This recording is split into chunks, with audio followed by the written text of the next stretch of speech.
Class 8 भारतीय भवन प्रश्नमाला 10 का ए, जिसका 13 नंबर प्रश्न है। बी के यहाँ एक घड़ी बेचने पर ए को 10% की हानि हुई।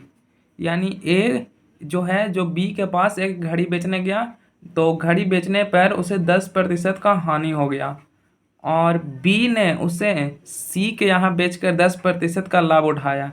यानी कि जब ए बी के पास घड़ी बेचा तो बी क्या किया कि बी उसके बाद फिर सी के पास घड़ी बेचने गया। तो ये बी जब सी के पास गया तो ये यहाँ पे बी है जो 10% लाभ उठाया उसी घड़ी को।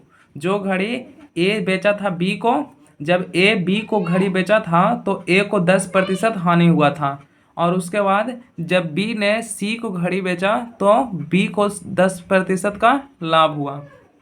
इसके बाद फिर सी ने जिस मूल्य पर उसे खरीदा, यानी कि ये जो सी है जो बी से जिस मूल्य पर उसे खरीदा, अगर ए उसी मूल्य पे उसे बेचता, यानी कि ए उसी मूल्य पे अगर उसे बेचता तो उसे कितना प्रतिशत का हानि होता। तो यहाँ पे इस तरह से इसका ए का हमें कितना प्रतिशत हानि प्रतिशत हमें ज्ञात करना है कि अगर ए उसी मूल्य पे यदि उसे बेचता तो किस मूल्य पे, तो जो निकालना है यहाँ पे जो सी का निकलेगा मूल्य, उस मूल्य पे अगर वो बेचता तो उसे कितना प्रतिशत का हानि होता। तो इसे हम हल करते हैं। तो यहाँ पे हम मान लेंगे कि माना कि ए का क्रय मूल्य है x रुपये, क्योंकि यहाँ पे दिया हुआ है प्रश्न में कि बी के यहाँ एक घड़ी बेचने पर ए को 10% की हानि हुई। यानी कि ए जो है जो बी को सबसे पहले घड़ी बेचा तो उसे क्या हुआ, तो 10% का हानि हो गया। तो ए का यहाँ पे क्रय मूल्य कुछ न कुछ तो इसका क्रय मूल्य होगा ही सबसे पहले, तभी वो घड़ी कुछ दाम कुछ कीमत में बी को बेचा। तो ए का हम मान लेंगे कि ए का जो घड़ी है उसका क्रय मूल्य है x रुपये, और इसका हानि प्रतिशत भी दिया हुआ है। हानि प्रतिशत, ए का हानि प्रतिशत इसका हो जाएगा, ए का हानि प्रतिशत इसका है 10%। यानी कि जब ए x रुपये क्रय मूल्य वाला घड़ी जब बी को बेचता है तो उसे 10% का हानि होता है। तो यहाँ से हम इसका विक्रय मूल्य ज्ञात करेंगे, क्योंकि इसका क्रय मूल्य भी दिया हुआ है। दिया हुआ तो नहीं था लेकिन हम इसे x मान लेंगे। तो इसका क्रय मूल्य हो गया x रुपये और हानि हो गया 10%। तो यहाँ से हम इसका विक्रय मूल्य ज्ञात करेंगे। ये विक्रय मूल्य बराबर इसका फॉर्मूला लिखेंगे। तो ये हमारा हो जाएगा विक्रय मूल्य बराबर, इसका फॉर्मूला होता है जब हानि दिया हुआ रहे तो ये हो जाएगा 100 माइनस हानि प्रतिशत और बटा में 100 और इंटू में क्रय मूल्य। तो ये हमारा यहाँ से निकल जाएगा 100 माइनस हानि हमारा 10 है, और ये नीचे में 100 आ जाएगा, और ये बगल में क्रय मूल्य हमारा है x माने हैं तो इसका क्रय मूल्य x हो जाएगा। इसके बाद ये हो जाएगा हमारा 90/100 और गुना में x। तो ये हो जाएगा 1 0 से 1 0 कैंसिल, तो ये आ जाएगा 9x बटा में 10। ये आ गया विक्रय मूल्य, इसका किसका ए का विक्रय मूल्य आ गया। तो यहाँ पे लिख लेंगे ए का विक्रय मूल्य बराबर, ए का विक्रय मूल्य इतना आ गया। अब प्रश्न में बोला गया है कि बी ने बी के यहाँ एक घड़ी बेचने पर ए को 10% की हानि हुई। तो 10% की हानि पे इसका विक्रय मूल्य तो ज्ञात हो गया। अब यहाँ पे बी ने उसे सी के यहाँ बेचकर 10% का लाभ उठाया। यानी कि बी के पास जब घड़ी पहुंचा, जब ए ने बी को बेच दिया घड़ी को, तो बी ने सी को घड़ी वापस दूसरा आदमी को बेच दिया। तो बी ने सी को बेचकर 10% का लाभ उठाया। तो यहाँ पे बी का हो जाएगा, जो ए का विक्रय मूल्य है वही बी का क्रय मूल्य हो जाएगा, क्योंकि ए है जो इस मूल्य पे घड़ी बेच दिया है बी को, तो बी का क्रय मूल्य कितना होगा, यही हो जाएगा जिस मूल्य पे ए ने बी को घड़ी बेचा है वही इसका क्रय मूल्य हो जाएगा। क्योंकि ए ने बी को बेचा है। तो बी का क्रयमूल्य हो जाएगा 9x/10। तो बी का क्रयमूल्य यही हो जाएगा। इसके बाद इसमें बोला गया है 10% का लाभ उठाता है, तो इसका कितना हो जाएगा लाभ प्रतिशत। तो ये हो जाएगा बी का लाभ प्रतिशत बराबर 10%। ये 10% लाभ उठाता है जब ये बी है जो जब सी को घड़ी बेचता है तब। तो इसका लाभ दिया हुआ है और इसका क्रयमूल्य दिया हुआ है, तो इसका हम विक्रयमूल्य ज्ञात करेंगे। इसीलिए बी का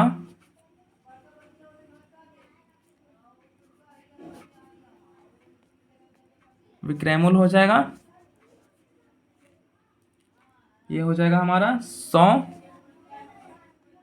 प्लस लाभ और बटा में 100 और गुना क्रयमूल्य।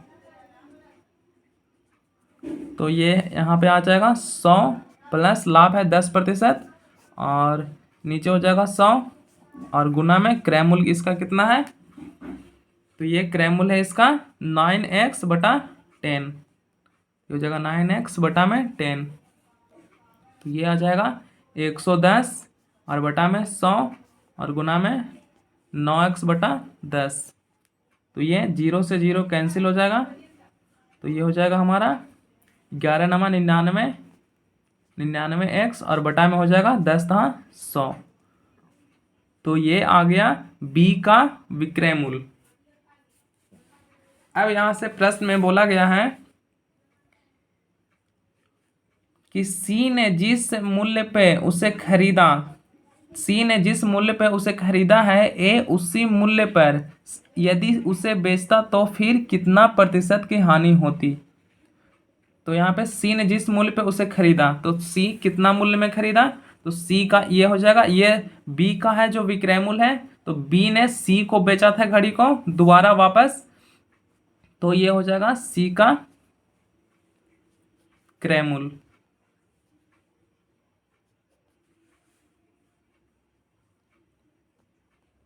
बी का जो विक्रय मूल्य होगा वही सी का क्रय मूल्य होगा, क्योंकि बी ने सी को घड़ी बेचा था वापस।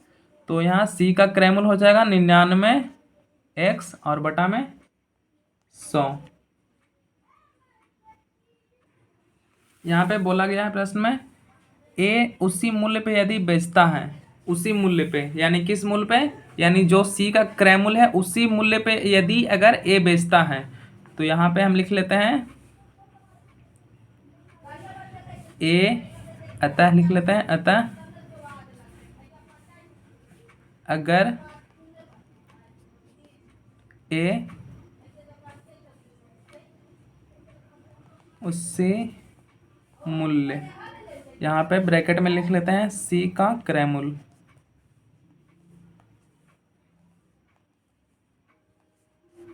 उसी ए उसी मूल्य पर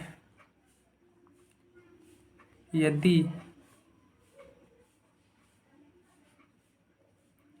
बेचता है तो ए का क्रय मूल्य कितना हो जाएगा, ए का क्रय मूल्य यही हो जाएगा जो सी का क्रय मूल्य है।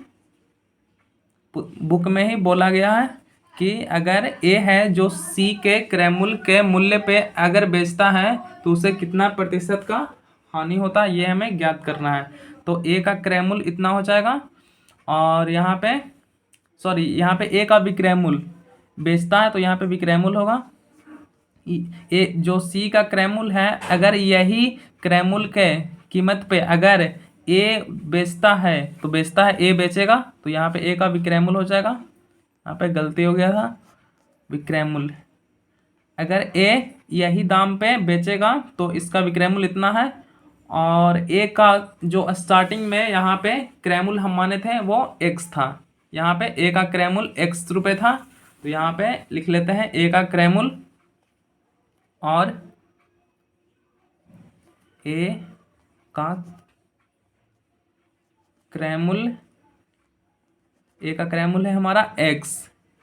तो इसके बाद ये हो जाएगा इसका क्रय मूल्य है और इसका विक्रय मूल्य भी है, तो इसका हम ज्ञात करेंगे। यहाँ पे हानि हो रहा है, तो इसीलिए हानि बराबर फॉर्मूला लिखेंगे क्रय मूल्य माइनस विक्रय मूल्य।